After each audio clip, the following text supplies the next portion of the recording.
Ohio Political News, the podcast show in living color. There we go. Wouldn't have it any other way. How are you guys doing out there tonight, Brian? Doing great. Welcome to everyone. Good to see you. Jonathan, good to see you. All right, great. Hey, everybody. Oh, we got to get right into the... before we get right into it, we got Chris Long with us here tonight.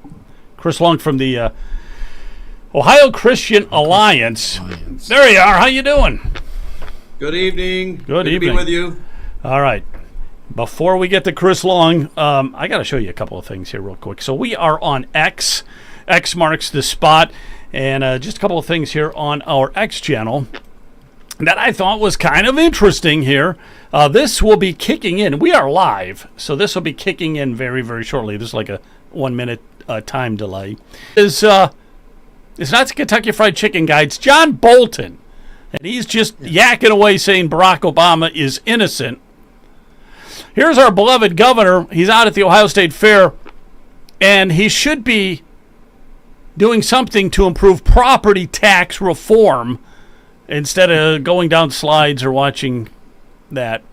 And, here's the best one of all. Look at 1970. All right? That's 1970. Same spot, 2025. Do you notice anything different? Oh, my gosh. Lord. Same beach, Whoa. Just a little different. 1970. I said I like the good old days. I like the good old days. That's kind of crazy right there. Oh, my gosh. So times do Bring back the good old change. days. Times do change despite what people have to say about all that. All right, let's get it with Chris Long from the Ohio Christian Alliance. Chris, tonight, let's just get right into what we want to talk about. You put out a statement on your website. Let me put that up here real quick here. This is your website. You have some kind of a reception coming on pretty soon, but that's really... We do. We have our Freedom Banquet. Our Fall Freedom Banquet is October 2nd with Bill Feder, author and historian. That's going to be at the Villa Milano in Columbus. And also that night, we're going to be giving our Patriot Lifetime Achievement Award to Mr. Bob Burney of WRFD Radio, Salem, Columbus. He's been on the airways for drive time for 25 years, and he is retiring at the end of this month. And we're going to award him with the Ohio Christian Alliance Patriot Lifetime Achievement Award. That will be on our website. That's actually on Facebook right now, on our Twitter account. You can see the announcement there. It's not on our website yet with Mr. Bob Burney, but it's going to be an exciting evening. And then Bill's going to be presenting, and we're going to have a great time at the Villa Milano. And you can actually buy tickets there on our website at ohioca.org. And we're going to have more announcements about the Fall Freedom Banquet. We're very excited about that. Yeah, it sounds like a good one. So that is coming up. All right, I'm going to get right to you right here.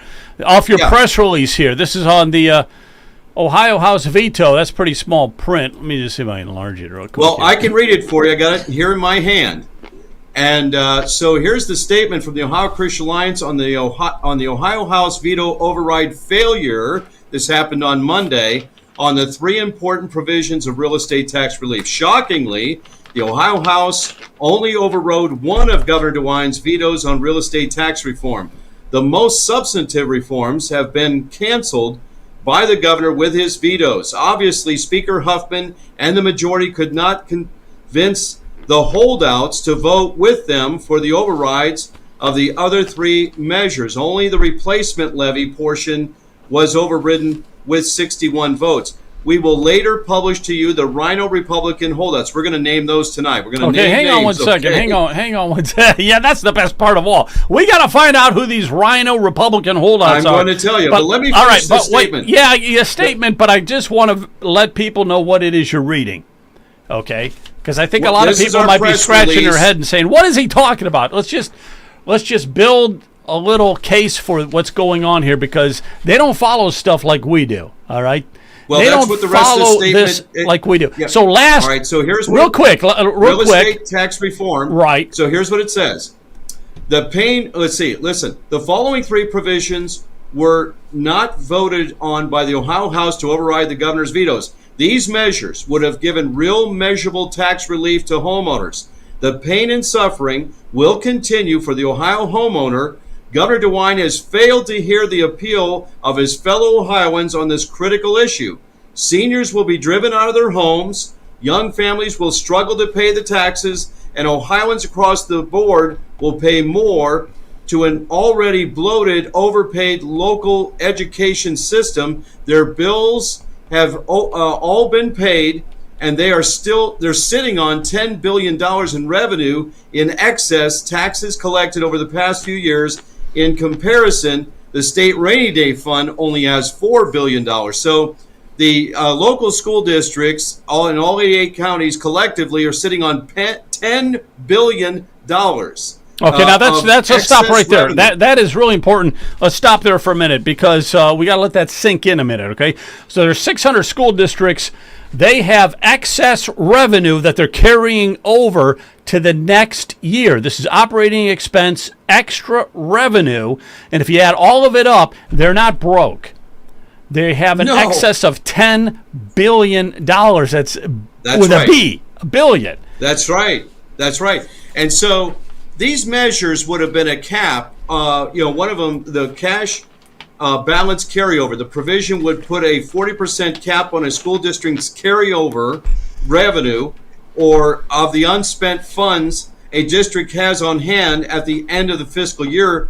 Under the measure, those funds would have to be returned to the taxpayers. Now that's a fancy notion, huh? Give them money it to the taxpayer. Give them money back to the people who gave you money in the first place. So basically, we gave them too much money, and you should give it back to the person who has given you too much revenue.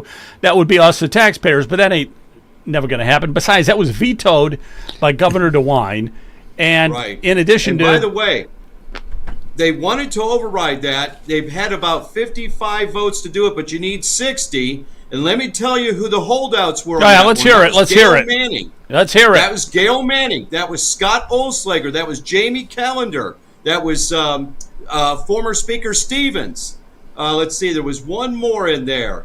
But anyways, it was short of the 60 they needed. They did have one that was missing, Sharon Ray of Medina County. She's going to have to account for this. They said she was on a vacation that was previously planned and all this to try to cover for her. Well, in September, she better be voting for this. But here's the thing. If Matt's not going to bring it to the floor if he doesn't have the 60 votes, so you'll never know from the speaker who these people are. And I think we ought to go Trump on him. Trump calls people out. I mean, look what he's doing. Excuse me, Mr. Massey, the other Massey down there in Kentucky. He's going off on him because he wouldn't vote for the big, beautiful bill. Well, we got holdouts that won't vote for the veto overrides that would give taxpayers relief with these 4 provisions. And so, we're beating up on them. Again, Scott Olslager. Okay, that guy, I'm told, is bitter because Jane Timken was appointed to the Senate seat. He wanted to continue his merry-go-round ride. That's right. He wanted to continue leaving the House and going to the Senate and going to the Senate. The guy's been terrible for years. We've been trying to get rid of him forever. It took Jane Timken's appointment to stop his merry-go-round cyclical ride from House to Senate, Senate to House. Thank God he's going to be gone. But again, this just shows you what Scott Olslager has been over the years. The other one, of course, is Jamie Callender. Can't miss that guy. He's got the ponytail. He's pushing the pot. Okay, the legalization of recreational marijuana. Come on, man. What are you doing sending us that guy from Lake County? Please give us somebody better next time. And Lake County. Lake County. You got to watch those Lake County people. Right there. This not guilty. And this and that. I'm pleading not guilty. That's Lake County for us, yeah. I always relied on those guys. You can't do it. You live there? You need to run for the House, brother. No, Jonathan. Come on, Jonathan. Come on, run. Ready, bro. We got to get some people in there that we could trust. So who else? Who are the other rhinos? You got Scott Olslager. Gail Manning doing the bidding of the teachers union, okay? She used to be the president of the teachers union up there in Cleveland. And she's part of leadership. Man has her as part of the leadership. You can't blame her away because what did Winston Churchill say? Keep your enemies close. So he kept the holdovers from the previous administration. He kept those people close to him. Winston Churchill did. And that's what Matt Huffman's doing with Gail Manning. He can keep a close eye on her when he has her part of leadership. but she's not voting for that provision. And that's the one that's really going to get things done. I'll tell you who's been a champion here, and you're all going to agree with me probably, is Dave Thomas, that young man. He's been out there. He's not been hiding. He's furious about this, by the way. He's so frustrated. I try to encourage him. I said, look, this is the thing that happens. That, when you come into office, you come in with principle. You come in with ideas you want to see get done. Here's the conflicting, thing that happens with these people: political survival. So then, when the teachers union or the other local authorities tell them, we're not going to support you if you don't vote with us. If you vote for that, we're not going to support you. Just stay with your principle, regardless of what happens. And so I said, David, that's what you're dealing with, and that's what's happening. By the way, the Ohio Senate is not getting off the hook here. There's actually more holdouts over there. They're like, we didn't have to vote on that because the House rhinos did it for us, okay, with Stevens, Manning, Oslager, Callender, and then Sharon Ray, and there might be one other one. What was her name? How about this guy? How about this guy right here? Jason Stevens. Oh, yeah, Jason Stevens, absolutely. He's not going to help. No, he's trying to upend. And by the way, it's funny. I knew this, but there's Sharon Ray. Thank you. You're on top of it. Good for you, Joe. I did a few of these ahead of time because I knew we were going to be. Oh, here it is. Cindy Abrams. Cindy Abrams stabbed us in the back. I was just going to mention her. That's right.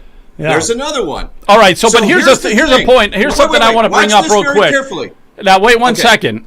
You said there were 55 votes for the other overrides. So Huffman just decided not to do it because you needed 60. Right. But we have 65 Republicans. Now, I know Jason Stevens, Cindy Abrams, Sharon Ray, Scott Oschlager. I know that those four, Oschlager voted no.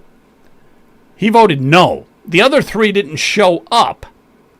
But we still had 61 Republicans there. Now, if you count Oschlager, who wouldn't vote for any of it, now you're down to 60.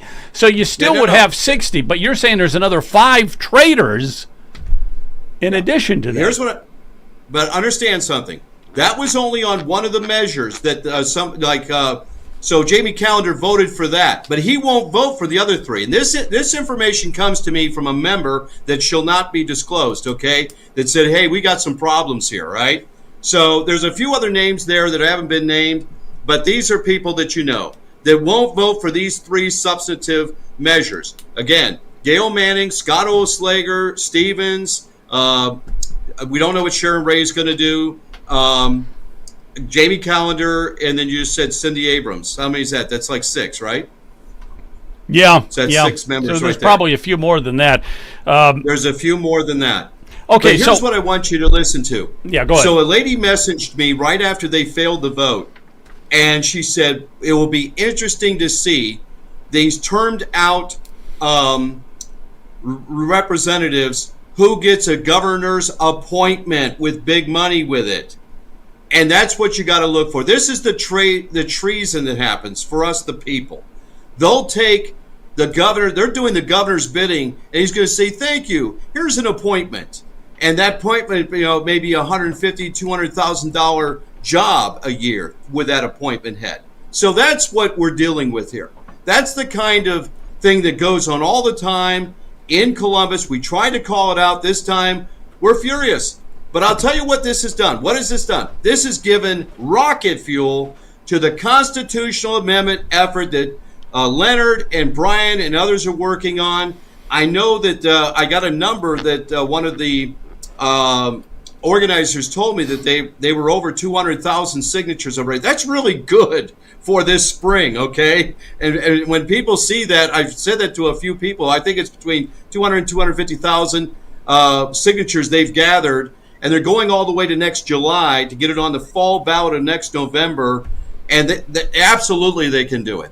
Now, they need some money as far as a money person to get behind it, because they're going to need attorney's fees and they're going to need some commercial time. But it's an 80-20 issue, okay? So this will absolutely take away from these people.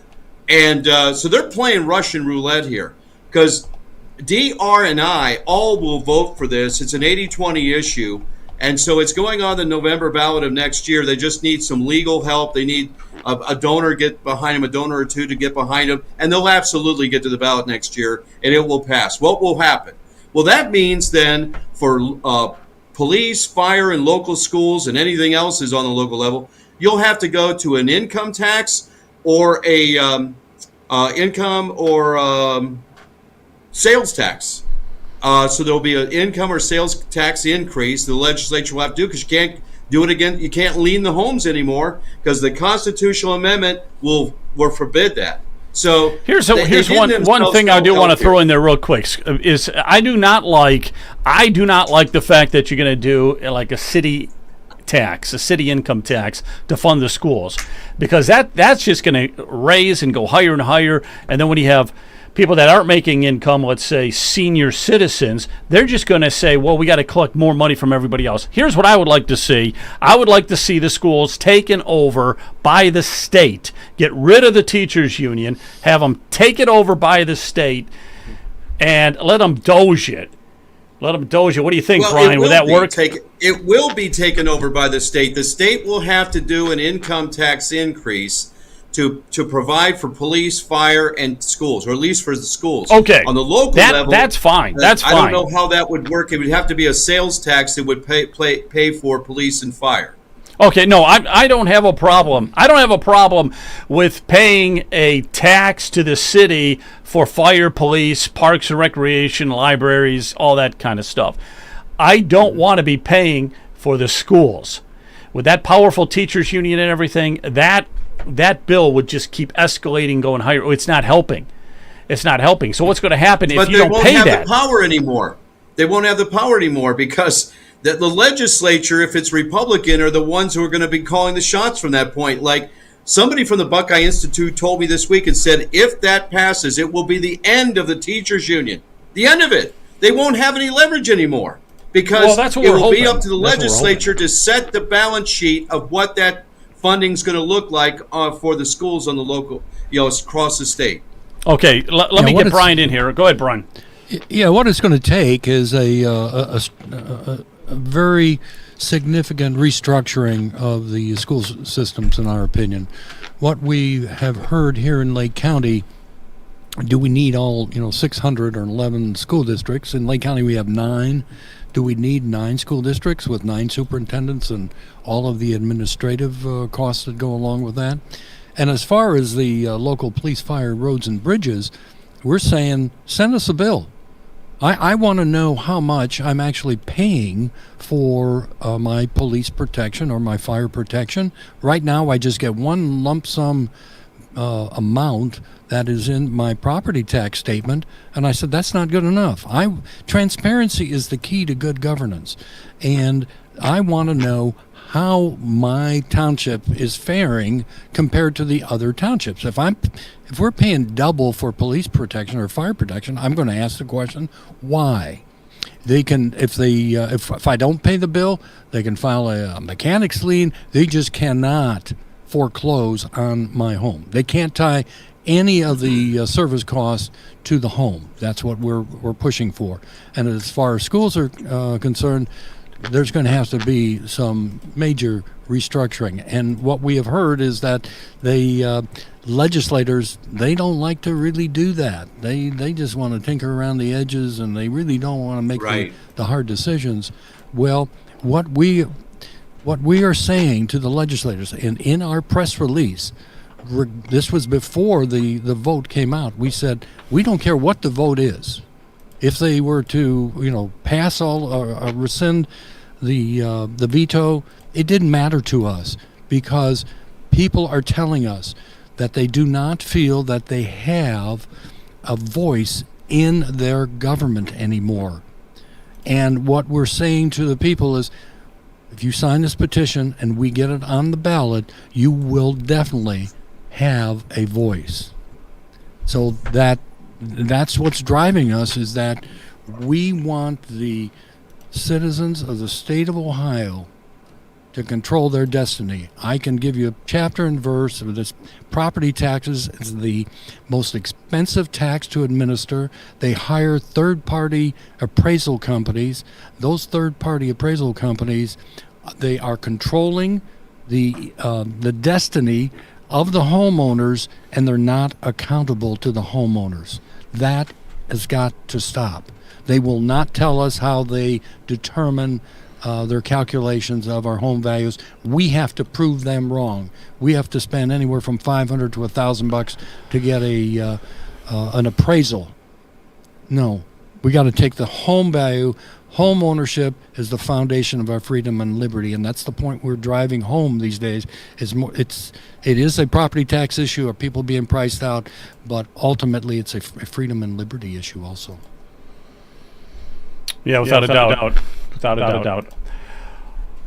Okay. You know, Joe, to what Brian was saying, let me read this to you. When we posted up our statement, Mike said the following. He said, "I am being taxed out of my home. My monthly property taxes are now higher than my basic mortgage payment. If this goes up more, I'm not sure what I can do. With taking care of my special needs child and being a retired single parent, my wife passed away 7 years ago. I am strapped at being able to work at an outside job to make up the difference. It's getting very tight financially." These are the kind of people that Governor DeWine is ignoring. The governor has lost touch with Ohioans who are suffering with this real estate tax spike. And for that, I'm disgusted by the governor's actions. 100%, Chris. 100% agree. Yeah. One other thing, when Chris mentioned about the $10 billion that the schools have, I noticed that in Lake County, the amassing millions of dollars from all of these, most of the taxing authorities, I should say, in Lake County. And we had someone on our chat mention that money's got to be in the hands of the people, which will then spur the economy. It does no good just sitting in these bank accounts of these taxing authorities. And part of that on the schools issue is because of the 20 mil floor, where they receive millions of dollars without a vote of the taxpayers. That's not acceptable at all. All right, hang on one second. I'm having a little bit of trouble with my Zoom. I got to see if the next guest is available or not. Yakov, are you out there? Because he might not be. And this. Hi, I'm here. Are you out there? Okay. Can you hear me? I can hear you. Can everybody hear him? Yes, but you're Yeah, echoing. we can hear Joe. him. I'm echoing. He has no echo. Joe, you have an echo. Hey, Joe? Yes. Go ahead, Chris. Go ahead. I was going to say, I have to be going here, but I want to thank you for the opportunity to come on tonight. I want to commend Leonard and Brian and Jonathan, all the work they've been doing on the constitutional amendment and on this issue. And it looks like this thing's going to start taking off. I mean, people want to know where the petition is, and that you should probably share that where people can get the petition, the constitutional amendment to basically abolish real estate taxes in the state of Ohio. The state legislature has failed. We said we would work with them until the point which they failed. They absolutely have failed. Unfortunately, it's a few holdouts. I'm not blaming them all. Speaker Huffman has done what he could do. He rallied his people. He got them in here, called them away from their vacations, got them on a Monday, and then you had some holdouts. So there's more to come on this. We're going to stay on top of it. But the only thing to put a whip on them is let's do the constitutional amendment. Let's get the signatures. And that's what I would encourage. Thank you, Chris. So thank you for allowing me to be on it. That's our mission. My friends. Well, Chris, thank I'll you, connect Chris. with you after. I have some comments to make. But Yeah, it looks like hang we've run out on of one time. second. Hang on one second. I'll let you go. All right, Chris, thanks a lot. Really appreciate you coming on. We get you on again real soon. We'll talk more. This time goes pretty quick. Sorry about that. All right. Thank you. Well, thank you very much. God bless. Thanks, Salute. Chris. Bye. All right, Yakov, are you out there? Yes, sir. All right. I don't see you. Are you on video or just audio? There we go. Should be working now. Oh, wait a minute. There you are. Turn your camera the other way. Turn it the other way. Your What do you cell need, phone. brother? Turn it landscape. Oh. Yes, sir. There Okay. you go. This All is right. to be better. That's great. This is my first Okay. time. I'm really glad. Okay, we got to hear Jonathan. I did not give you a chance to talk when Chris was expounding on what he was expounding on. So let's let Jonathan finish his thoughts, and then Yakov. It is. I got to make sure I'm pronouncing it correct. It is Yakov, right? Pretty close, Yakov. Yakov. All right, very good. So we will be getting some information from you, a very young Republican, some information on Trump and the Gaza Strip. So we'll talk about that in a second here. Go ahead, Jonathan. Okay, yeah, so a couple of comments. I was going to ask Chris before he left if he left room for me at the bottom of his statement for my signature, because I love his statement. I want to sign on to it and add some signatures. Just a few thoughts. One thing I hope people in Ohio consider and pay attention to is the message that these failures have in the state of Ohio. We have a governor who did an unprecedented 67 vetoes of Ohio-led initiatives. 67 things our governor line item vetoed. And for us to make this big stink and this big hoopla and come back and get the legislator back in action and then just sort of limp over the goal line with 1 out of 67, it sends the horrible message to DeWine and anybody like him that they can have their way with Ohio and get away with whatever they might want. I say we should be immediately fighting back, and all of Ohio should be outraged by that. That is not representative government. I want to be clear about what that is. We have representatives in our legislature, in the state, in the House, and in the Senate. They work and put together bills. Some of them we may not like, but purportedly they're doing things on our behalf. And they work these things through the system. When they get onto the governor's desk, I can understand every once in a while if the governor and some sort of moral reluctance or something, a fiscal responsibility, maybe a veto here or there, but 67 of them is outrageous. And the lack of action, the lack of will on the part of our legislature is horrendous and awful.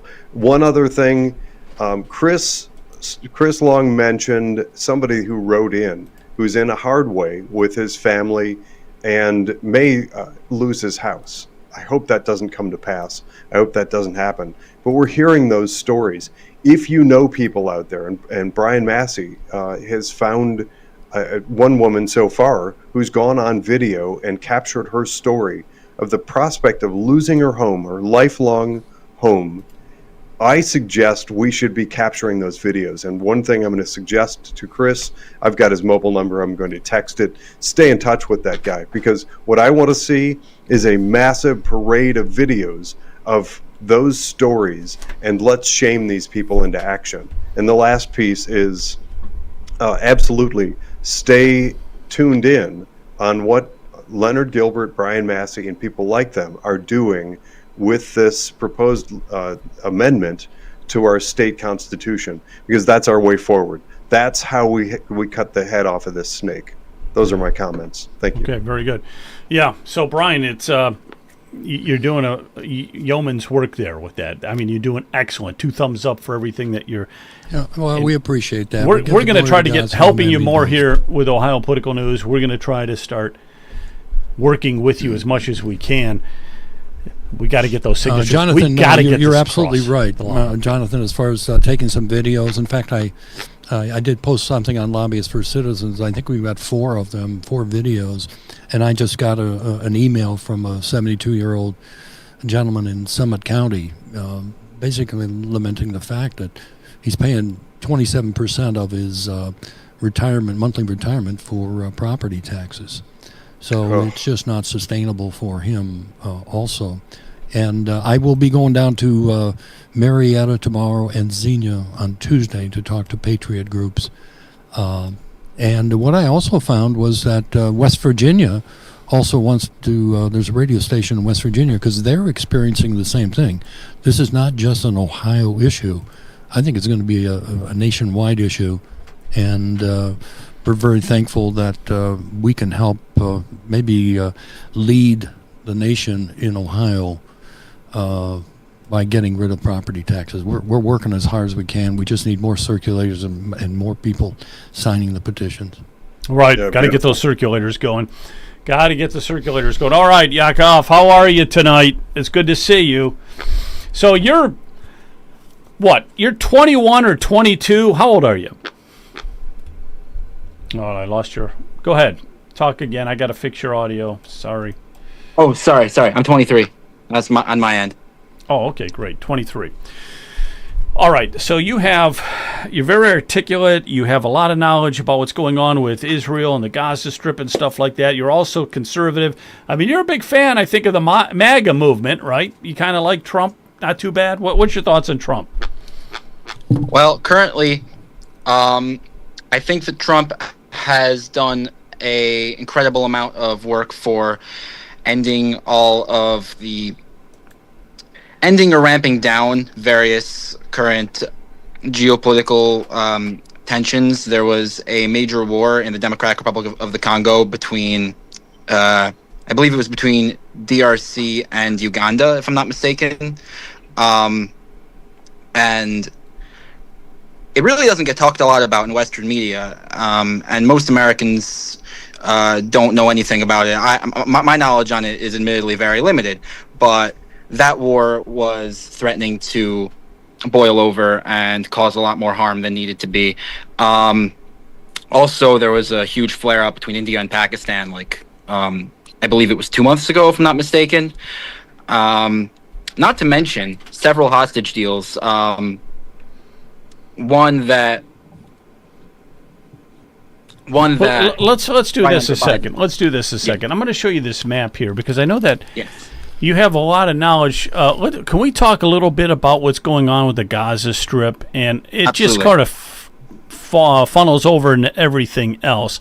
But when you look at this map here, okay, this looks like Israel right here, and then the Gaza Strip is just that little area right here. It's really not very big. Actually, Israel doesn't look all that big either. Now that It's all very small and small country. Okay, Israel's the size of New Jersey. Oh, is that right? So it's very small. All right, then you got all this Egypt you got here. Let's just do this for a minute. A lot of people do not understand what's going on in the Gaza Strip right now. We get a little bit of various information, sound bites here and there, but none of us, including myself, can put it together. And I was just hoping we could have maybe a little bit of a timeline understanding of what's going on there. So let me, maybe I'll just ask a few questions if you can help fill some of the gaps in before we get to the current day.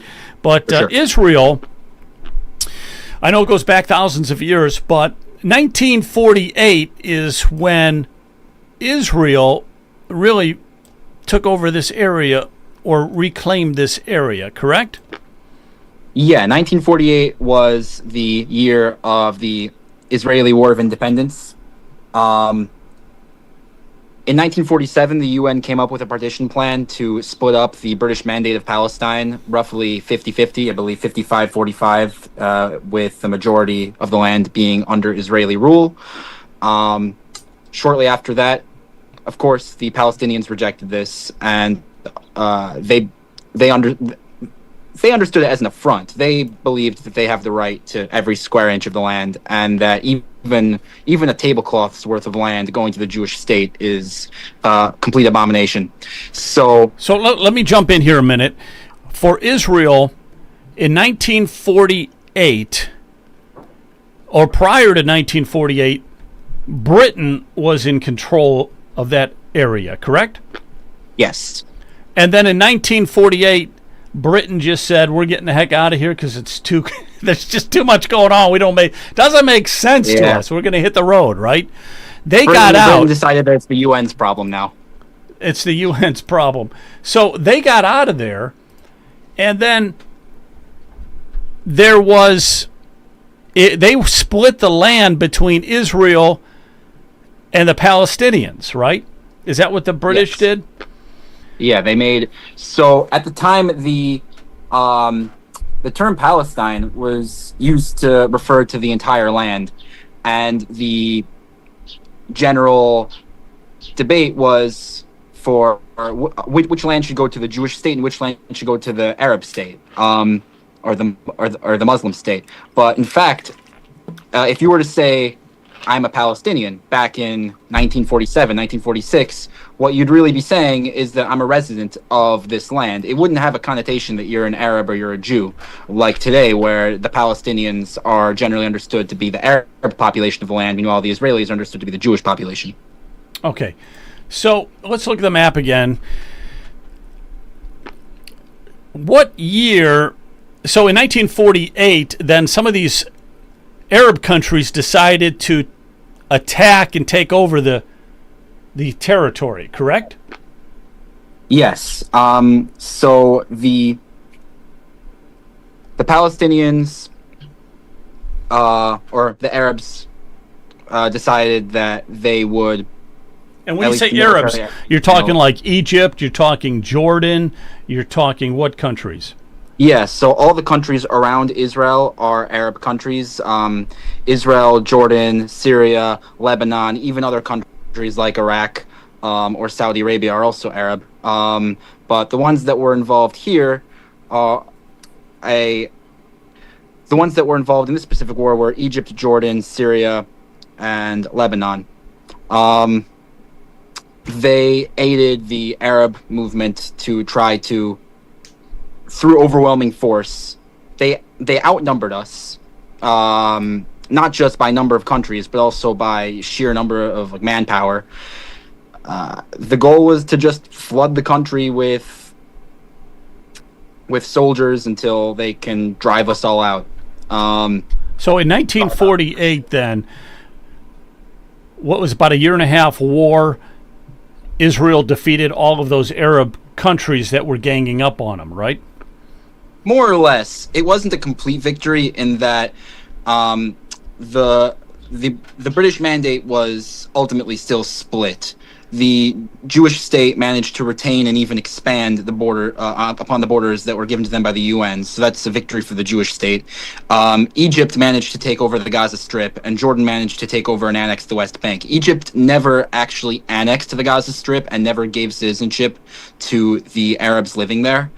But Jordan, on the other hand, actually did annex the West Bank, and in the Jordanian citizenship law, they passed a law that gave citizenship to the country of. They gave Jordanian nationality to all of the Arabs and non-Jews that were living in the West Bank at that time. Here's a picture of the West Bank again. So it's pretty small. It's a very, very small area. So in 1948 or after that war, whatever, I mean, it gets a little confusing for me, but Egypt actually had control of that, of the Gaza Strip. Yeah. But since then, and we're going to fast forward now to current times, so now you have living in the Gaza Strip there Palestinians, correct? Yes. And Egypt does not want them in their country, right? Based on, judging by the giant border wall they built between Rafah and the Sinai, that would be a pretty reasonable assumption. Okay. What seems a little unusual, though, is because Egypt used to own, or I mean, that was their territory, the Gaza Strip for Egypt. Okay. Let's just forward to right now. Let's just fast forward to right now. You've been to Israel many times. What is going on currently? Now, I hear that there are people starving to death in the Gaza Strip. Is that true? What's your thoughts on it? Let's just put it that way. It's unclear how widespread the famine is, and if there even is a widespread famine. There are reports coming out from Hamas and Hamas-affiliated channels that suggest that there are millions of people that are starving in the Gaza Strip. Now, actually, today, Israel approved aid drops by air from several Arab nations. I'm not sure exactly which ones, I believe Egypt and Jordan participated. I'm not sure about Lebanon. I believe that this is mostly for show to try to win the propaganda war, because really airdrops are not a very effective way of delivering aid, and they have in the past killed civilians by landing on them, and also have completely missed their targets landing in the Mediterranean Sea. But if it turns out that these reports are completely accurate, and there are in fact hundreds of thousands of people in the critical stages of famine that haven't eaten in weeks, then of course it is an incredibly horrible situation, and I would blame I believe that the full blame rests on Hamas for continuing to hide behind civilian structures, schools, homes, underground, and refusing to release the hostages and refusing to end the war. The war could end tomorrow if Hamas decided that they were willing to give up the fight. Okay, one last thought here. Hamas is the political party of the Gaza Strip, right? It's not a political party in the American sense, in that they don't really have a democracy there, but there has been polling done in the Gaza Strip that suggests that a large minority, I believe, I would have to check, but I believe it's something like 35 or 40% of Gazans would support Hamas in an election.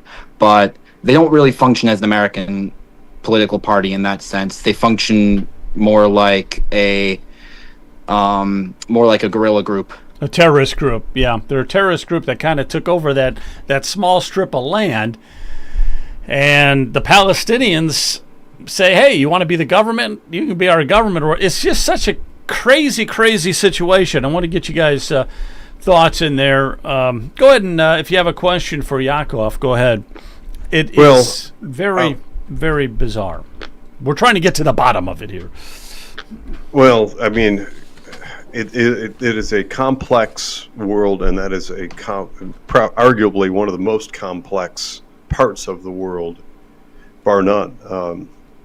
That just the type of conflict, the level of conflict, the fact that we've got sort of this overlay of religious tension, and there is a lot, I firmly believe there's a lot of ginned up animosity, because there are some people that profit from that.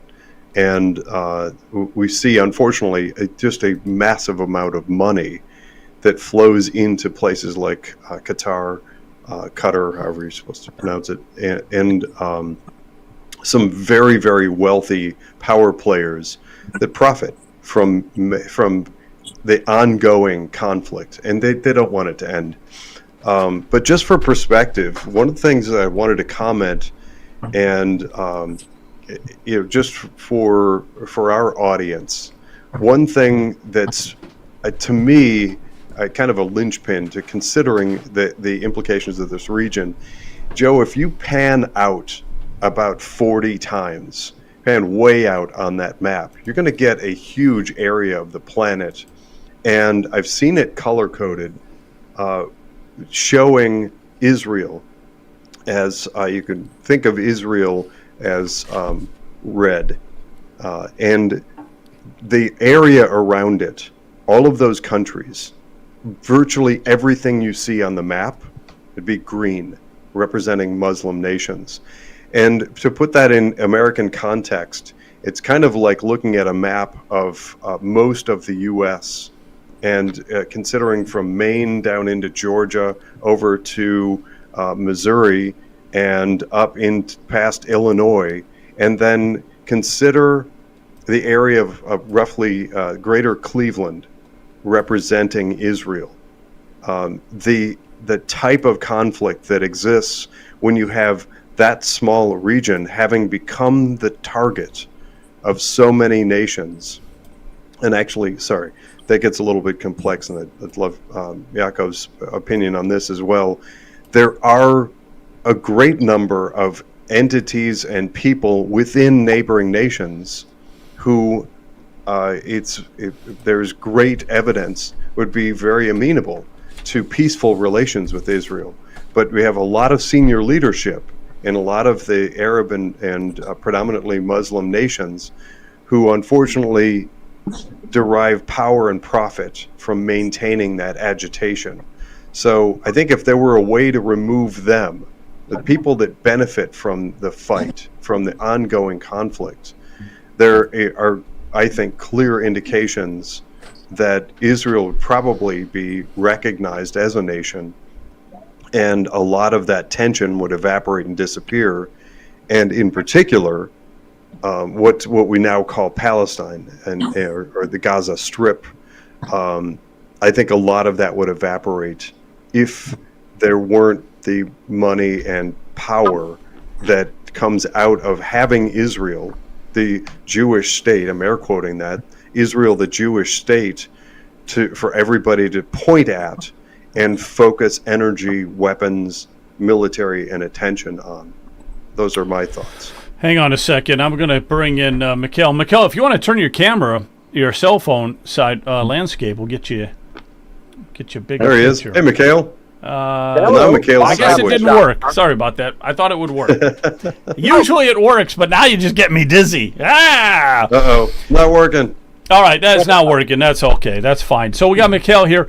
So, Mikhail, what? I know you're. Well, first of all, where are you at? Where are you at there? You're out and about somewhere. Yeah, hang on a second. So, can you hear me? I hear you, but you froze up. But I can hear you. Go ahead. We can hear you. There you Hang on go. a second. I'm trying to iOS. Let me just tell you. Anyway, so there's a different protest here. Actually, it's more like an awareness rally of Save the Druze. So a bunch of things that in select news it got some play where some of the Islamists are more or less trying to kill all the Druze. Druze are not really Muslims, separate religion. They don't take converts. There's about 1 million of them in Israel and Syria. And the new Al-Qaeda-ish regime in Syria tried to kill them. Israel came in, basically kind of put a pause on most of it. But so you're at some kind of a protest out there, Beechwood area, maybe University Heights, something like that. All right, let me ask you a question here. We have Yakov is with us here today. Yakov, he's from Cleveland Heights. Hi. He's been to Israel multiple times. I know, Mikhail, you've been to Israel just recently, from what I understand. Yeah, during the war. Sorry, so we got onto the subject here. I just thought maybe you could throw 2 cents in if you'd like. We're talking about the Gaza Strip, okay? Yeah. We're trying to understand it. Yakov's been giving us some history of it. What is going on right now in the Gaza Strip? Right now, the Israeli Defense Forces brass is taking its sweet time, let's just put it that way. The political leadership, the military leadership is a little too sclerotic. It's taking way too much time. Trump was right in the last 24 hours to basically publicly call this out. Finish the job. You're not getting any credit for doing some stupid above and beyond sort of humanitarian steps. You're not helping the situation. Any so-called humanitarian aid that's distributed through the UN is effectively resupplying Hamas. Because the humanitarian aid is got weaponry with it. No. Because the UN humanitarian aid is all Hamas. Because they have Hamas people in UN employment position. The UN is very toxic. Anybody that says get US out of the UN is probably correct. So the UN administered aid is all resupplying Hamas. They insist on the trucks not being inspected so they can get the ammunition and whatever else and the fuel. So it's not food. Israel was different under Trump. Israel started its own network of distribution of food. And it suddenly started the ball moving in the right direction. Very beginning steps. Suddenly you have militia not aligned with Hamas. Small time, a couple of hundred armed people here, a couple of hundred armed people there, not under control of Hamas, distributing food. that Hamas does not get control over, and now you have the beginning of something that can actually work. Finally, a year and a half plus into it, we have contours of some kind of a solution. Generally, if IDF finally moves in, because a whole ton of footage is being spent on leveled and rubble in Gaza, that's way less than half of Gaza. A whole ton of Gaza is very much untouched by the war. They have ice cream shops, they have dessert shops, they have this and that and the other. They need to figure out how to finish the job, like Trump Okay, said. quick question then. Quick question so I can understand. Then I want to get back to Yakov here for a few minutes. What does finish the job exactly mean? So, the finish the job is Hamas is barricading themselves, blending with the civilians, and you have to do what's necessary. Go in. You don't raid like during the Biden years. They would raid the area, leave, and then Hamas comes back like nothing ever happened. No. You level the buildings. You make sure that the tanks and other equipment can go through, not in the narrow streets. You basically move the population into a tent area elsewhere. Then you dismantle the Israeli bureaucracy that's got like only 600 of them leaving to other countries. They found some countries in Africa and elsewhere to take the people. A whole bunch of people in Gaza aren't exactly patriotic. They don't have history of Palestinian state. A whole lot of them have Egyptian passports from pre-67 and whatever else. So they're happy to go elsewhere. Just take them. So there's places that will take them. Israeli bureaucracy needs to get out of this way, help them out.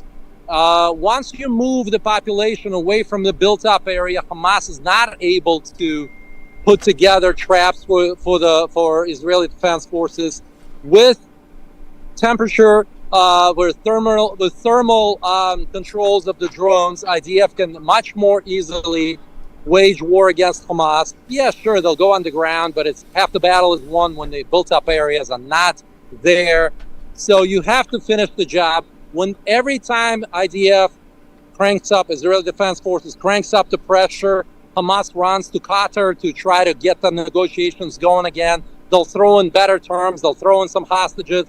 So the point is, you put the pressure full scale. None of this tickling around the edges, some kind of crazy humanitarian concerns for which they obviously don't get any credit. Look at what France is doing. You're not getting any credit for doing some stupid humanitarian things. Look, it's war. It's ugly. Certain ugly things happen. Sometimes you end up dinging on the side a little bit of a church. Listen, it's a war. Things happen. Gotcha. So, Mikhail, all right. Thanks for that update. Thank you very much. Listen, Joe, I got to get back to the things. I'm collecting signatures for property tax, local Great. School board candidates, whatever else. But thank you for having me on your show. I'll pleasure is ours. Thank you very much. Thank you, Mikhail. Take Really care, appreciate guys. it. Mikhail. Bye-bye. Yakov, just got a couple of minutes here. So, is that the case then, in your opinion? Do they have to say, let's get the job done already, or is something else you want to say in closing about the whole incident? Go ahead. Yeah, so what he said about the UN, I wanted to add a little bit that there was a huge scandal where it was uncovered that at UNRWA, I think it's pronounced, the UNRWA, United Nations Relief and Works Agency, which is a agency for Palestinian refugees and for supporting them and standing up for this, that. It was shown very clearly that several dozen staff members from this organization actually partook in October 7th. They stormed the border, went into various Israeli border communities, and raped and killed and did all these horrible things that just like all the other Hamas terrorists were doing on October the 7th. And it took over a year before anything was said about it, before these people were found out and fired by the United Nations. I personally believe that although the United Nations as a whole is, at least it was probably founded in good intentions, there's a saying that the pathway to Gehenna is paved with the pathway to the opposite of heaven is paved with good intentions. I don't think that the UN as it stands today stands for the same values that it used to back in let's say the 1940s or 30s. And although I wouldn't go as far as to say that the United States should leave the United Nations, there should be a lot of pressure put on the United Nations to control its various agencies and to hold people actually accountable for what they've done. Now, about finishing the job in Gaza, I believe that first of all, on October 7th, what made me angriest was that we had no control. This territory was completely controlled by terrorists, and the rule of law simply didn't exist, and there was nothing we can do about it. The only recourse we have is to invade and take out these lawless, for lack of a better word, these lawless barbarians. And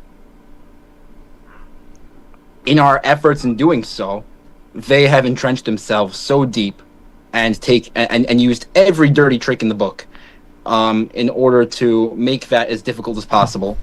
And ultimately, I think that Israel being charitable to them and trying to save civilians in every single scenario possible, even when it means endangering the lives of Israeli soldiers or protecting terrorists, I think that it goes a little bit too far. Now, if it were up to me, how I would handle the war, I would currently Israel has managed to take over a fairly large area. Currently they control about 65% of the Gaza Strip. That's more than enough land for a continuous humanitarian zone. If we wanted to, using the areas that are under operational control, Israel could totally clear out a bunch of rubble, build a tent city that can house the vast majority of the 2 million population of Gaza, and for the rest of the strip, just go in and raze it completely to the ground, destroy every single tunnel, destroy everything, destroy every single terrorist hideout, and kill every last terrorist. And once that's done, I don't know if it's worth investing to rebuild Gaza. It's a very expensive project, right. But you can allow people to move back once there's no longer security hazard. Just because these people have terrorist sympathies, at least 35% of them, doesn't mean that you can't rehabilitate the population. But I got you. So I guess what we would say here in closing is that, you've got to do something to eliminate Hamas. Also, the starvation. A lot of the supplies and that are coming in, they're coming in with food and weaponry for Hamas. Yes.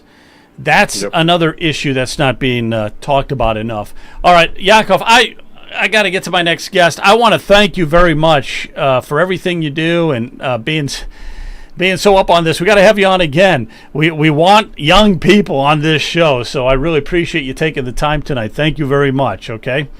Thank you very much for having me. Thank you. Thanks, Yaakov. Yeah, very good. All right. I'm going to see if our next guest is with us. Judge, are you out there? I'm there. How are you? Oh, hold it a second here. Let's get you. Judge Joseph T. Burke, how are you? How are you, gentlemen? It's good to be alive. Wait a minute, gentlemen. Thanks Who's for he talking me. to?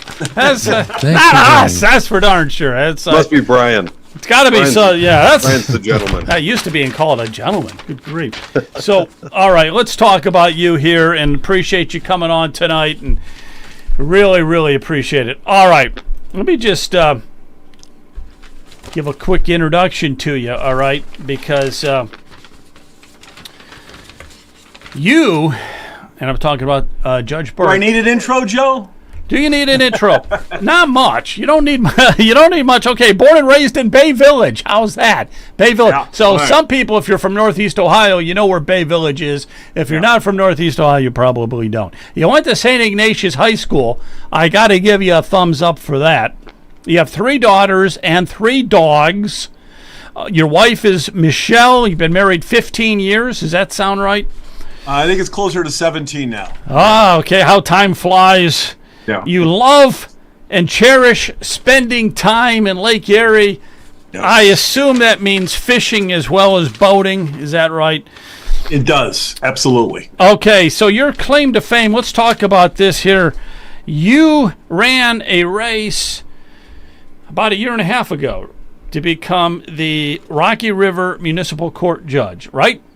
Correct. Okay, I got the numbers here, and it was a close race. You won by 280 votes.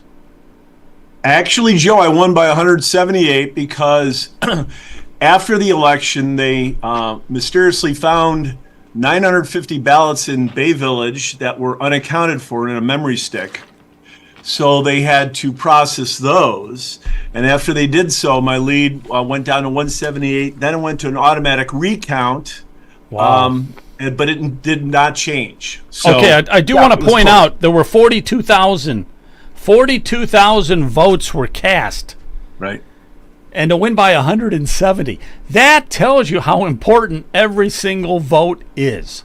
Absolutely. Absolutely important. And people don't And- realize and- that. 42,000 votes, and you won by 170 when it was all said and done. So congratulations to that. You also have 31 years experience as a trial attorney. So 33 before I was elected, now 34 as a judge, but yes. Okay, 34. Yeah. So lots of experience and everything. Let's talk about what's on the horizon here with the Ohio Republican Party, because you're vying for Jennifer Bruner's seat on the Ohio Supreme Court. That's correct. There are 5. We also have 5 other judges, or maybe 5 including you. Can't keep track. 4 or 5 that want that to go up against Jennifer Bruner as well. And the Ohio Republican Party is going to eventually choose one of those judges, so there won't be a primary. Correct. There won't be a primary. Too expensive. Judges fighting each other doesn't look good. So whoever is chosen, I think the other judges have just did a gentleman's bet and said we're going to move aside, and whoever the Ohio Republican Party chooses, they're the nominee for November to go up against Jennifer Bruner and to get the last seat that the Democrats hold on the Ohio Supreme Court. A lot of people don't realize this, but we got 6 of the 7 seats. Right. We're trying to go 7 for 7. So that sounds pretty much what you're up to here, correct? So let's Yes. talk about that. You're going from a municipal judge to the Ohio Supreme Court. Seems like a little bit of a gap. Would you agree with that or not? No, I wouldn't agree with it because number one, I practiced law for 33 years before I was elected. And not only that, I clerked with 3 different judges right out of law school. I clerked at the Supreme Court of Hawaii for a Supreme Court justice. I clerked for a judge of the 8th District Court of Appeals, and I clerked for federal judge. All judges at different levels, trial court, court of appeals, Supreme Court. And then I practiced for a lot, tried a number of cases, a very rich practice. I also argued 3 cases in the Ohio Supreme Court. It's really my claim to fame. And just so you know, the Ohio Supreme Court takes less than 10% of all cases for jurisdiction. They only take cases of great import, not capable of repetition, or that are capable of repetition. So to get there, some attorneys go their whole career don't have 1. I had 3. And it wasn't luck or happenstance. It was very strategic. I looked at issues early on. I decided I wanted to highlight those issues and make them my theme. Then I made the record around it, and I played the long game. My second case, Kona, took 8 years from the trial court to when the Court of Appeals issued its decision. And I represented all the clients in every level, so I didn't just do the oral argument. So I have the background and experience to do exactly this job, which entails a lot of legal writing, in legal analysis. So I would say that what the Supreme Court justices do is they essentially write opinions. And I've have 21 reported cases in my career. I've had a lot of extensive trial and appellate experience. So it wouldn't be much of a transition. And then I would say with Justice Dieters, he broke the model. If you recall, he was never even a judge when he was appointed. Oh, good point. Yeah, I forgot all about that. Judge, that's right. Yeah. Dieters was appointed, but he was never a judge, was he? Never a judge. Right. Okay, but he's on the Ohio Supreme Court now. But it's more than just what? It's more than just being a judge and handling cases. There's a few other important items. Let's talk about winning, because it doesn't do you any good. Like when you won that last election by 170 votes, if you had lost by 5 votes, there's no second place when it comes to campaigns. And so what the Republican Party is looking for is also somebody who can win, somebody who can campaign and win. So how would you stack up with that? So I would say, number one, I'm only one of 6 Republican judges in our entire Cuyahoga County, Joe, and you live on the east side. That's mind-boggling. We have one Republican judge at the common pleas level. I won in a primarily Democratic area. And how did I win? I won because I outworked, I outspent my opponent, and I made sure the voters knew that I was, the most experienced, qualified candidate. I also worked hard, and I brought a little prop here. I walked 750 miles, Joe. I kid you not, door to door in the 5 cities, okay? And I kept this little calendar. I actually started in April. I didn't start tracking it until June. And I would track each day how many miles I walked, okay? 750 miles. I walked with a college kid. I mean, it was like very rote. I mean, this is like pull up your sleeves. And if you think you're too good for a judge, no, I didn't. I walked out there. And by the way, when I ran off your muni court election, I'm thinking low turnout generally. Well, what happens? We had issue 1, abortion was on the ballot. We had issue 2, marijuana on the ballot. And next thing you know, it went from 27% voter turnout to 58%. So my messaging had to change because I had a lot more people out there. It was incredible. I had literally, I grew up in Bay, I live in River. I had people tell me to get off their property because they found out I was a Republican candidate. And they were so upset about abortion up here. True story. You're right, though. This area, there's a lot of Democrats. It's like everywhere. It's Democrat infested. But for a Republican judge to win, that does say a lot. And I'm going to give it to these other guys for a second. But one other thing, too. What about collecting money, donations, things of that nature? Where would you stack up with that? So it's interesting. If you look at the campaign finance reports, my limits were $600, which is the individual limit. And I raised, I believe I raised $52,000, which is a lot of individual contributions. And I'm in 5 cities. Now, it's a very dense population. And, you would look at the other candidates in the race, and they don't have that. They have not proven they can fundraise like that. And they're in, red counties, big counties, population 1.5 million. So it's critical now that the party is on the name of the ballot that you have to be able to go out and campaign and fundraise. You have to work a room. And, these aren't sexy races, so people don't generally like to give money. I mean, it's not like his, governor thing. So you really have to work the state very hard. And I've done that.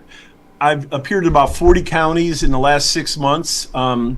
Met some wonderful people, good, honest, modest people that are conservative, that I've really enjoyed. And so, so that's the other part of it. You have to be able to raise money and you have to be able to campaign. We have to win.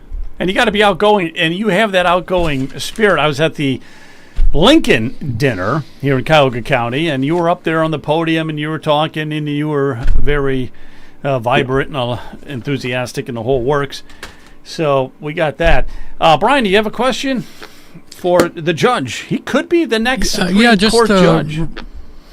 Yeah, every time that I've heard a judge on the political stump, a lot of them say, "Well, I really can't answer that question because that issue may come before me, and I would have to recuse myself or something like that." So, one of the basic questions I ask a judge, a candidate for a judge, what's the role of government? How would you define the role of government in our Good system? question. I think it's a great question. So Article 3 of our Constitution basically has separation of powers. We have the executive branch, legislative, and judicial. Okay? And so on the judicial side, you don't want to overstep your province. My philosophy in terms of what judges should be doing is to interpret the law, not make the law. That's what we have the legislature for. And so, we have to respect the boundaries of each. We do have the opportunity to rule on constitutionality of statutes, but it's a fine line. And I think that's what the framers came up with, is that, you look to the Constitution, you look to plain language when you interpret things. So I think I'm mindful, my philosophy is to be mindful of the branches and what our role is. And, we are not here to legislate. We're not here to create law. We're here to interpret the law and whether a statute is constitutional. So that's really the role of, I think, the judiciary in the political process. Thank you very much. Get Jonathan in here. Do you have a question for the judge? And I do have remember, a you might be question. standing before him in Rocky River with your speeding ticket. Uh-oh. Well, I better watch myself in Rocky River. Not far from Bay Village, where I was disallowed to speak before the school board. But that's a topic for another podcast. So the first thing I want to say, I've brought it up before. It comes up periodically during this podcast. A man by the name of Dan Schultz and I have been advocating for and training the nation on precinct strategy for 2 years nationally. I'll be representing Ohio in a few weeks, talking about the importance of filling the Republican Party with constitutional conservative Republicans. That's what I advocate for. When Joe brings up the fact that a nod from the Republican Party, from the ORP, for our next Supreme Court justice is that powerful, that the Ohio Republican Party ultimately is going to make the decision on behalf of all of Ohio, that's the sort of thing that I'm talking about. And I want people to take this seriously. If you're not already following Precinct Strategy, find me on social media, engage in the conversation, and find out about all the important things that happen day to day, ongoing, most of it at the local level where you live, that impact things like this. Now, that's my advocating for precinct strategy and for filling the Republican Party, especially in Ohio, with solid Republicans, because we need that. As far as my question, I think I want to phrase it this way. I've had the great opportunity to speak with a number of judges before and during their bench, so a few Supreme Court justices, and it seems that during the campaign trail, there's a lot of talk about the constitutionality of measuring, of being objective in review of the law and not officiating or legislating from the bench. But I see so often there are people that I don't know what it is. It's just maybe the power of the position takes over and they get excited. And I feel, and I think there's some universal concern about judges who do overstep and legislate from the bench, especially if they're politically motivated. So I think that I want to ask the question, what do you think should be available as a recourse to the public to rein in the powers of judges who overstep? Well, I think ultimately they're elected. So, I mean, that is the ultimate arbiter. So if someone is not, if a party is not satisfied with someone, they can primary that person, but ultimately the voters elect them. I would say this, gentlemen, there's an age limit for judges in Ohio. It's 70. There's no age limit for president or governor, but there is for that. I don't have a problem with the age limit. I almost feel like there should be term limits for judges. I mean, I don't know if judges should be serving on the benches for 30 years. It's time to let somebody else know. So, but I think ultimately it's about elections. And then if people aren't happy, then there's a constitutional process and they can be voted out. And I think you're seeing that happen. And let me give you one example, because I am not a frivolous person. So when I say don't legislate for the bench, my last Supreme Court case was called Beverage Holdings. And it was a real estate contract, commercial real estate contract. And in dispute was one sentence in the contract. And I won in the trial court, went to the 8th District. I initially won 2-1. They said the language was clear and unambiguous. You win. And there was a dissenting judge who wrote a scathing dissent saying, hey, listen, the contract may be clear and unambiguous, but it could lead to a manifest absurdity and a bad bargain. So the judges should be able to rewrite contracts. The other side picked up on that, filed a motion for reconsideration, and the other judge who voted in my favor flipped. So I went from winning 2-1 to losing 1-2. So then I filed my own recon, which was denied, and then I asked for an en banc saying, hey, listen, your new decision's in conflict with other precedent in the 8th District. They granted it, and they said no further briefings required. Then the person who wrote the dissent announced that they're running for the Ohio Supreme Court, and it was Melanie Stewart.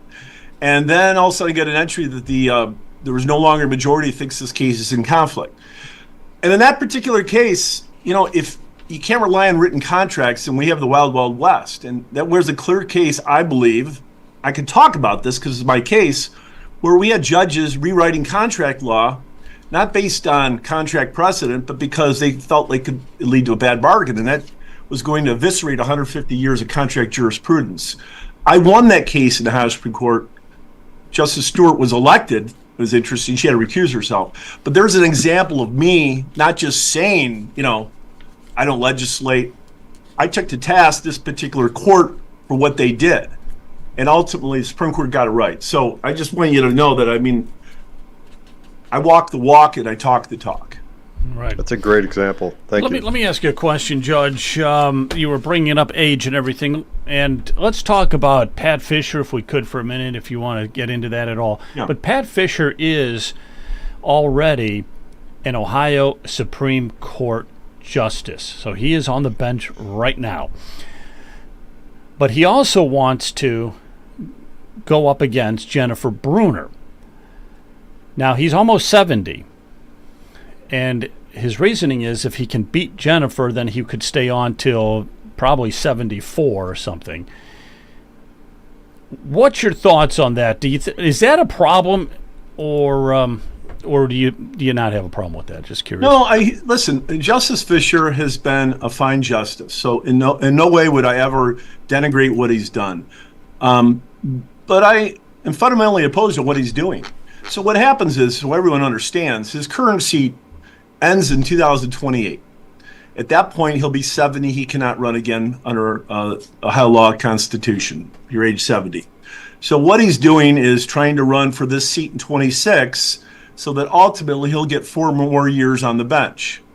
And, my feeling is we have age restrictions for a reason. I think that if the State Central Committee endorses this policy, it's going to be a dangerous precedent going forward. You're going to have judges, not only in the High Court, but the Court of Appeals and Common Pleas, jockeying so they can get more years out of it. And I just think fundamentally it's a flawed concept, what he's trying to do. He's been a great justice. Thank you for your service. But the only thing I see out is he gets 4 more years. But it's a precedent that I'm really concerned about, and I think everyone's taken it very seriously. So that's my most tactful way in saying I respect Justice Fisher, but I'm not sure everyone has embraced what he's doing. All right, Brian, I'll give you a question here before we wrap it up. Do you have a question? Yeah, Judge, just a basic personal question. Have you enjoyed being on the bench? Has it Oh, my been God. everything that you thought it would be when you It first has started? been. I love it. I am so blessed to be where I'm at. In Rocky River, we have 5 cities I serve, and what I can do is I can touch people's lives. People with addiction issues, they're usually not serious because they're in meeting court or they're younger, and I can change the arc of their lives. And when I do so, it's the most gratifying experience of my life. So I absolutely love what I'm doing. The Supreme Court has always been my dream.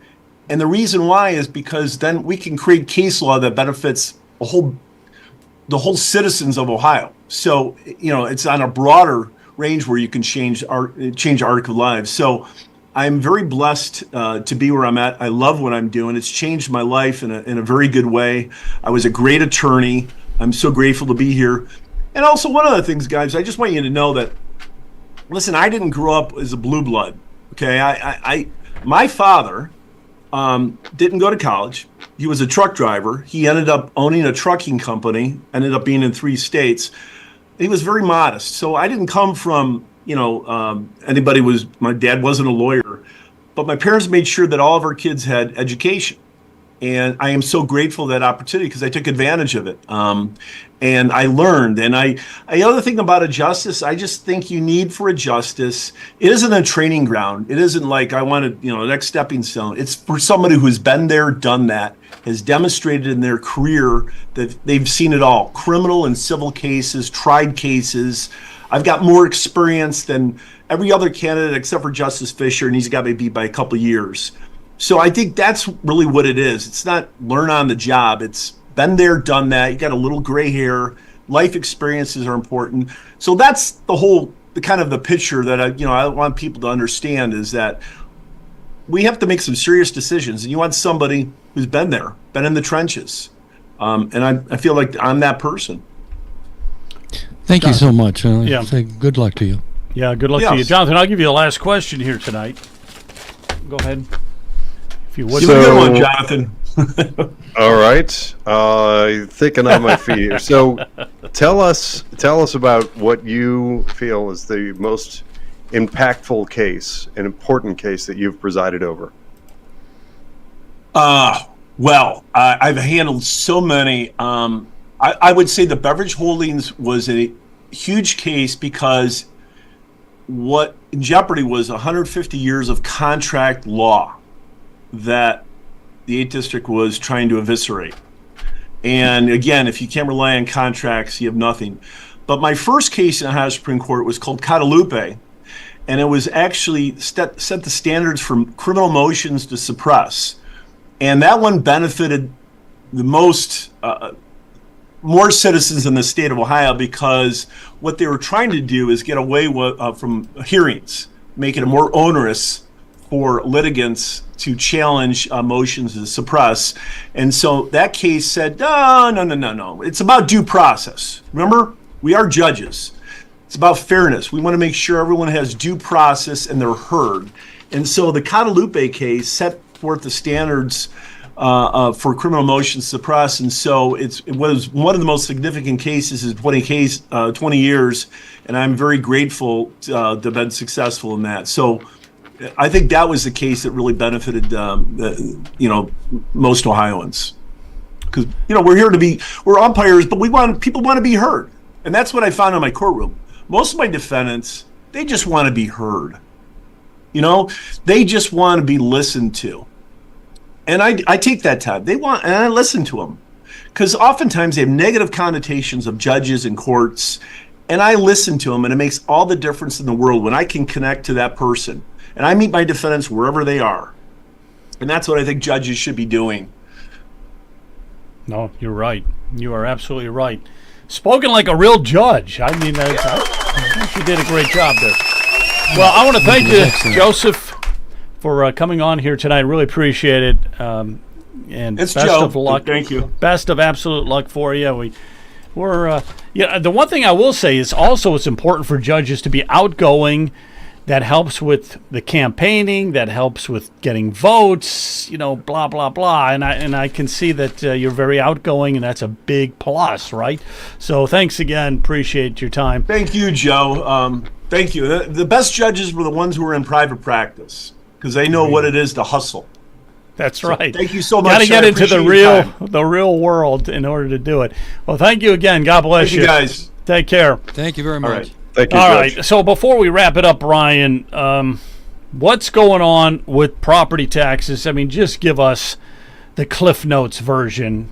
What's happening? I sent you the advertisement. We've got a 2-minute ad that our friend Gary produced for us, and we're excited about that. And again, just trying to get the message out. I'll be out, as I said, in Marietta and Xenia. We're talking to other people throughout the state that want to help us. But the judge said something that resonated with me because I'm seeing it also, is that our citizens in the state of Ohio do not feel that they have a voice in our legislators. If there's one thing that I've picked up on, is that they're really disappointed that the legislators are just not listening to them, nor do they seem to care about them. I'm trying to get that message across. And then when I issued the press release about, Governor DeWine, it didn't matter whether or not the legislators overrode the veto or not to us, because we've made a promise to the people in the state of Ohio that if they help us sign the petition and we get it on the ballot, they will have the ultimate voice at the ballot box to regain their freedom and liberty by eliminating these property taxes. And I just tell the legislators, take note, we're not going to quit. And we just say to the citizens of the state of Ohio, help us so that we can help you regain your freedom, and you're no longer just going to be renters from the government. Yeah, can't be renters. Jonathan, what's up with you? What say you? What's up? What have you been doing? I'm nosy. I'm very nosy, but I know you've been doing a lot. I was excited to hear Chris Long's comment that we may have 200 to 250,000 signatures. Well, let's ask Brian. Is that a yay or an nay? Or are you going to just mum it? We're not giving out any numbers on the signatures. We're going to keep the politicians guessing. Smart. Okay. Smart. Right. Good. That's the best way to do it. If that's whatever it is, I am amazed by the number of people and the tremendous hard work of people like Brian Massey and Leonard Gilbert and many, many others out there who are working really hard on getting those petitions and signatures. Tune in. We should mention John Maher in there too. What's that? We should mention John Maher in there. John has been very instrumental, as well as Vesna Barisic. Yeah, it's a growing list. So if I don't mention your name, it's not intended to be a personal slight. It's that there are a lot of great people out there in the state of Ohio who are fighting hard for this, and that's awesome. I am going to tease something out. The producers of the documentary that featured yours truly, which got me actually an IMDb page, which I was surprised to learn about. I am a part of a documentary that aired on Newsmax called Transforming America. It has to do with the education system in the United States. And there is talk of another. I can't say too much about it, but it appears that I may factor into that one as well. I've been invited to provide some comment, so stay tuned. There may be another documentary, and just it was such a fun and interesting experience going into studio and then being mic'd up and filmed for a little bit. I had some conversation. Parts of that factored into that original documentary. As I said, it's Newsmax Transforming America. It's on the Newsmax network. This one, it's breathtaking what has been described to me, and it's something I think that hopefully can move the needle and push us as a nation back toward educating children and leaving them to their childhood. That's something that Brian, I know, holds dear. He's been fighting hard against overfunding the non-educational nonsense taking place in K through 12. And I guess that's all I'll say on that. Stay tuned for more information on that exciting turn of events. Well, that's awesome. Yeah. That is awesome. Good luck with that. That's Yeah, great. good luck Thank with you. it. Newsmax. All right, guys, have a nice. Thanks again, Jonathan, Brian. Thank you very much, guys. Appreciate it. Can't do it without Shout you. out to Kent. And You gotta Kent, shout out to sorry, Kent. Kent. Thank you. Yeah, forget Thank about you, Kent Kent. sometimes. Kent, you out there? Yeah, I just want to He's say, definitely subscribe to all of our social platforms. Make sure to check us out on all the different platforms that we have.